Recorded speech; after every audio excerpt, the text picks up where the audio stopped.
ఏపీలో కొత్త పింఛన్లు ఇవ్వడానికి ముహూర్తం పిచ్చేసినటువంటి చంద్రబాబు నాయుడు గారండి. ఏపీలో కొత్త పెన్షన్లు ఇచ్చేస్తున్నారు అంటూ ఒక కొత్త అప్డేట్ ఇచ్చారు. మనం ఇప్పుడు అప్డేట్ మీద తెలుసుకుందాం. ఆంధ్రప్రదేశ్ ప్రభుత్వం పేద ప్రజల కోసం మరో సంక్షేమ నిర్ణయం తీసుకుంది. కొత్తగా అర్హులైన వారికి పింఛన్లు మంజూరు చేయాలని డిసైడ్ అయింది. ఇప్పటికే పింఛన్ కోసం ఎదురు చూస్తున్న వారికి ఇది గొప్ప శుభవార్తగా చెప్పవచ్చు. ప్రస్తుతం ఎన్టీఆర్ భరోసా పథకం కింద ఇప్పటికే 63,32,000 మందికి పింఛన్లు అందిస్తూ ఉన్నారు. ఈ కొత్త నిర్ణయం ద్వారా 6 లక్షల మంది కొత్త దరఖాస్తుదారులు లబ్ధి పొందే అవకాశం ఉందని అంచనా.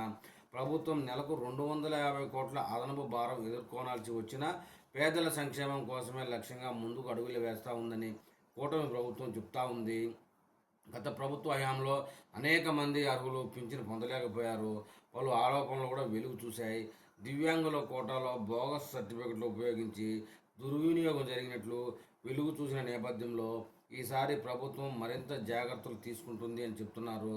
ప్రత్యేక వైద్య బృందాల ద్వారా ధృవీకరణ మరియు చేపట్టిన నిజమైన అర్హులను గుర్తించనుంది. ఇలా డేటా ఆధారిత విధానంతో పింఛన్ల పంపిణీ నిష్పక్షపాతంగా నిర్వహించేందుకు రంగం సిద్ధమవుతోంది. ఈ కొత్త పింఛన్ల విధానం అమలులో భాగంగా మేలో పింఛన్లకు దరఖాస్తుల స్వీకరణ ప్రారంభం కానుంది. జూన్ నుంచి పంపిణీ ప్రారంభమయ్యే అవకాశం అయితే ఉందని చెప్తున్నారు. జూలైలో కొత్త దరఖాస్తులు స్వీకరించి ఆగస్టు నుంచి ఎంపికైన వారికి పింఛన్లు ఇవ్వనున్నట్లుగా ప్రభుత్వ పాలసీ ప్రకటనను త్వరలోనే అధికారికంగా వెలువరించనున్నట్టుగా చెప్తున్నారు.